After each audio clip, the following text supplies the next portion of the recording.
Assalamualaikum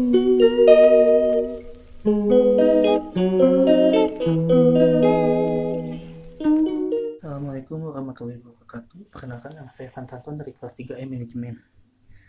Saya akan memaparkan pengertian tentang manajemen sumber daya manusia. Keberadaan tenaga kerja sebagai salah satu faktor produksi sangat penting artinya bagi organisasi. Dalam perkembangannya, organisasi menghadapi permasalahan tenaga kerja yang semakin kompleks. Dengan demikian, pengelolaan sumber daya manusia harus dilakukan secara profesional oleh departemen tersendiri dalam suatu organisasi. Pada organisasi yang masih bersifat tradisional, fokus terhadap SDM belum sepenuhnya dilaksanakan. Organisasi tersebut masih berkonsentrasi pada unit atau fungsi produksi. Mengelola SDM di era globalisasi bukan merupakan hal yang mudah. Oleh karena itu, berbagai macam infrastruktur harus dipersiapkan untuk mendukung proses terwujudnya SDM yang berkualitas dan berkuantitas. Manajemen sumber daya manusia dapat diartikan sebagai kegiatan perencanaan, pengorganisasian, pengarahan, dan pemutusan hubungan kerja dengan sumber daya manusia yang ada dalam satu lingkup organisasi. Secara historis, perkembangan pemikiran tentang MSDM tidak terlepas dari perkembangan pemikiran manajemen secara umum.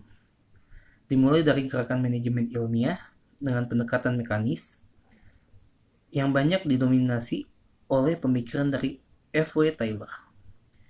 Pandangan-pandangan yang muncul berkaitan dengan SDM dalam era tersebut adalah SDM sebagai salah satu faktor produksi yang dipacu untuk bekerja lebih produktif seperti mesin, bekerja sesuai dengan spesialisasi yang telah ditentukan, yang tidak produktif harus diganti atau dibuang.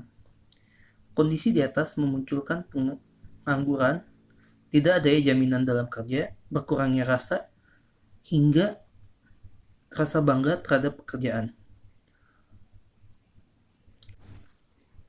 Gerakan kontemporer dengan pendekatan sistem sosial, di era ini pemikiran tentang sumber daya manusia atau peranan sumber daya manusia dan peroleh perhatian perusahaan terhadap kesejahteraan serta kepastian dalam bekerja semakin berkembang. Yang kedua, pendekatan manajemen sumber daya manusia mengelola SDM bukan merupakan hal yang mudah, karena manusia merupakan unsur yang unik dan memiliki karakteristik yang tersendiri. Adapun beberapa pendekatan yang digunakan dalam MSDM yaitu pendekatan SDM, pendekatan manajerial, pendekatan sistem, dan pendekatan proaktif. Yang selanjutnya prinsip-prinsip pengelolaan MSDM yaitu berorientasi pada pelayanan, membangun kesempatan terhadap SDM untuk berperan aktif dalam perusahaan. Yang ketiga, menumbuhkan jiwa entrepreneur sumber daya manusia yang ada di perusahaan. Untuk selanjutnya, fungsi dan aktivitas MSDM. MSDM secara fungsional memiliki beberapa fungsi, di mana fungsi-fungsi tersebut saling berkaitan satu dengan yang lainnya.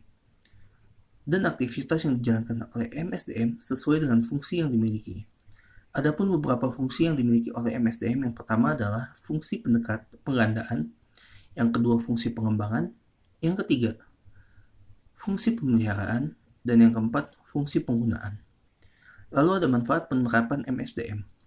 Pengimplementasian manajemen sumber daya manusia akan memberikan berbagai manfaat bagi kegiatan pengorganisasian. Antara lainnya adalah orientasi perusahaan memiliki sistem informasi sumber daya manusia yang tepat, memiliki hasil analisis kerja jabatan berupa deskripsi, memiliki kemampuan dalam menyusun dan menetapkan perencanaan, meningkatkan efisiensi dan efektivitas, dan melaksanakan pelatihan secara efektif dan sebagainya. Lalu ada sasaran MSDM, yaitu melayani berbagai stakeholders. Stakeholders kelembagaan atau stakeholders merupakan lembaga dan manusia yang mempengaruhi dan dipengaruhi oleh seberapa baik sumber daya manusia yang dikelola oleh suatu organisasi melalui proses penerapan manajemen sumber daya manusia. Stakeholders dapat mencakup 1 perusahaan, 2 pemasok, 3 investor, 4. Pelanggan, 5. Masyarakat, 6. Pemerintahan, dan ketujuh adalah karyawan. Selanjutnya tentang tantangan terhadap manajemen sumber daya manusia. Yang pertama ada tantangan eksternal, yaitu yang pertama merupakan perubahan lingkungan bisnis yang cepat, keragaman tenaga kerja, globalisasi, peraturan pemerintahan, perkembangan pekerja dan peranan keluarga, kekurangan tenaga kerja yang terampil. Lalu yang kedua ada tantangan internal, yaitu posisi organisasi dalam bisnis yang kompetitif. Yang kedua fleksibel. Yang ketiga pengurangan tenaga kerja. Yang keempat tantangan rekonstruksi yang terjadi pada perusahaan, bisnis kecil, budaya organisasi, teknologi, dan yang terakhir adalah serikat pekerja. Berikut adalah pengertian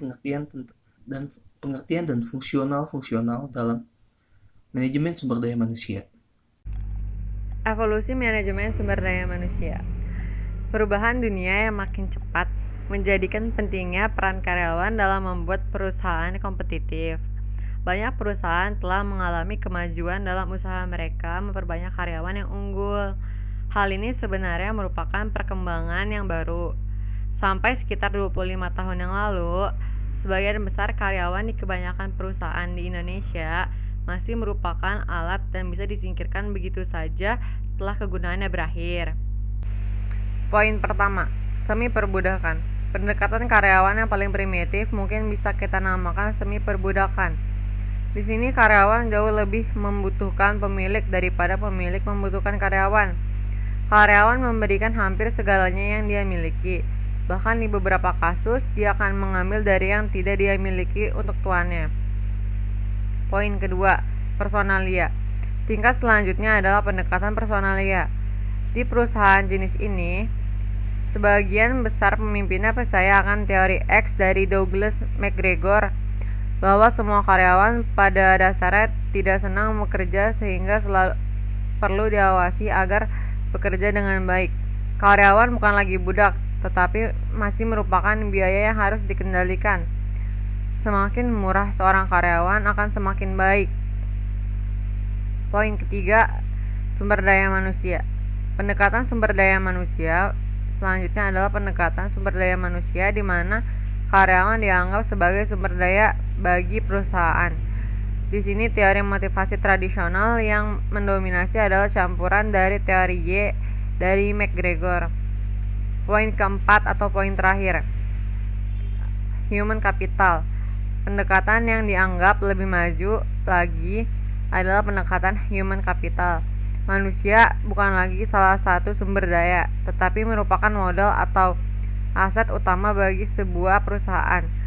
Segala sesuatu yang ada di perusahaan adalah hasil kerja manusia, sehingga mutu manusia yang ada di perusahaan menentukan nasib perusahaan itu sendiri. Terima kasih. Di sini saya akan menjelaskan materi Human Resource Business Partner atau biasa disingkat HRBP. Pengertian HRBP adalah profesional SDM yang bekerja sama dengan pimpinan senior organisasi untuk mengembangkan agenda SDM yang mendukung keseluruhan tujuan organisasi. HRBP bertanggung jawab untuk menyelaraskan tujuan bisnis dengan karyawan dan manajemen di unit bisnis yang ditunjuk. Posisi tersebut berfungsi sebagai konsultan manajemen terhadap isu-isu terkait SDM. HRBP mempertahankan tingkat bisnis yang efektif mengenai posisi keuangan unit bisnis, rencana, mencegah budaya dan persaingannya. Keterampilan komunikasi sangat penting bagi HRBP karena mereka perlu mengomunikasikan nilai finansial, nilai masa depan dari kebijakan SDM yang dipusatkan pada kepemimpinan perusahaan serta mengomunikasikan keputusan tingkat tinggi. HRBP dipandang penting dalam proses ini sebagai cara progresif untuk menghubungkan Departemen SDM dengan fungsi lainnya. Fungsi penting dari HRBP diantaranya adalah: yang pertama, melakukan pertemuan mingguan dengan masing-masing unit bisnis. Yang kedua, mengelola dan menyelesaikan masalah hubungan karyawan yang kompleks. Yang ketiga, mengembangkan persyaratan kontrak untuk karyawan baru, promosi, dan transfer. Yang keempat, mengidentifikasikan kebutuhan pelatihan untuk unit bisnis dan kebutuhan pembinaan eksekutif individual. Ada 4 peran penting menjadi tantangan HR menjalankan tugasnya. Yang pertama, functional expert, membantu perusahaan mencapai efektivitas dan efisiensi dari sisi pengelolaan SDM. Yang kedua, employee champion, membantu perusahaan untuk mengelola berbagai kebutuhan karyawan. Yang ketiga, change agent, membantu perusahaan untuk beradaptasi terhadap berbagai perubahan. Yang keempat, business partner, membantu perusahaan untuk mencapai target bisnis. Di sini saya akan menjelaskan tentang Human Resource Management dan Human Capital Management. Yang pertama ada konsep Human Resource Management. Human Resource Management atau dalam bahasa Indonesia disebut manajemen sumber daya manusia. Manajemen sumber daya manusia di sini telah dikemukakan oleh banyak para ahli. Salah satunya menurut Sonny Sumarsono dalam bukunya yang berjudul Ekonomi Sumber Daya Manusia dan Ketenagakerjaan tahun 2003.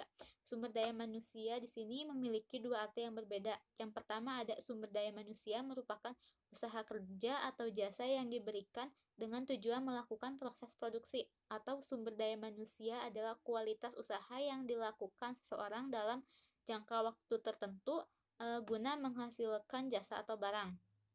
Kemudian yang kedua itu masih berkaitan dengan hal yang pertama, yaitu sumber daya manusia adalah di mana manusianya itu mampu bekerja menghasilkan barang atau jasa dari usaha kerjanya tersebut. Mampu bekerja berarti mampu melakukan berbagai kegiatan yang memiliki nilai ekonomis, bisa menghasilkan barang atau jasa. Kemudian yang kedua ada konsep Human Capital Management. Konsep Human Capital muncul karena adanya pergeseran peranan sumber daya manusia. Menurut Becker, konsep Human Capital adalah bahwa manusia bukan sekedar sumber daya, namun merupakan modal atau kapital yang menghasilkan pengembalian. Dan setiap pengeluarannya itu dilakukan dalam rangka mengembangkan kualitas dan kuantitas modal. Dan itu bisa disebut merupakan sebuah kegiatan investasi. Kemudian yang ketiga ada perbedaan Human Resource Management dan Human Capital Management. Di sini Human Resource Management dan Human Capital Management dapat dibedakan menjadi 3 aspek. Yang pertama ada aspek sudut pandang, yang kedua aspek fokus, dan yang ketiga aspek ukuran. Untuk yang pertama aspek sudut pandang, perbedaannya itu kalau Human Resource Management itu memandang karyawan sebagai sumber, sedangkan Human Capital Management-nya itu memandang karyawan sebagai aset. Kemudian yang kedua aspek fokus. Kalau Human Resource Management itu memfasilitasi dan memenuhi kebutuhan karyawan termasuk kesejahteraannya. Sedangkan Human Capital Management pembangunan sumber daya manusianya itu pembangunan sumber daya manusia agar nilainya itu semakin bertambah dan dapat berkontribusi secara maksimal. Kemudian yang ketiga aspek ukuran. Untuk Human Resource Management-nya itu hanya terfokus kepada hasil kinerja atau kontribusi karyawan tanpa analisis mendalam demi perkembangan perusahaan. Sedangkan Human Capital Management-nya mengutamakan analisis perkembangan sumber daya manusia dan perusahaannya. Jadi di sini mana sih yang lebih baik antara Human Resource Management dan Human Capital Management? Jadi, sebuah perusahaan atau organisasi tentu saja mereka itu lebih memilih sebuah konsep manajemen yang bergantung pada industri, visi, dan misi perusahaan. Jadi jika kita lihat perbandingan antara keduanya, karena human capital management memandang sumber daya manusia itu sebagai aset yang berharga untuk diinvestasikan secara lebih, human capital management dapat dianggap memberikan manfaat lebih baik kepada karyawan sekaligus ke perusahaannya. Kemudian di sini yang keempat ada langkah apa yang harus diambil dalam memulai human capital management. Yang pertama itu kita harus melakukan strategi mendasar dari human capital management yaitu dengan cara memperlakukan pemahaman mendalam dari perusahaan terhadap karyawannya agar dapat mengetahui apa yang perlu dioptimalkan untuk dapat memahaminya. Diperlukan analisis dari kondisi pertumbuhan perusahaan dan kinerja karyawan saat ini. Kemudian perlu pengembangan karyawan agar menghasilkan nilai terbaik jika karyawan yang direkrut memiliki potensi terbaik untuk dikembangkan. Maka dari itu, proses rekrutmen itu menjadi kunci awal dari keberhasilan human capital management.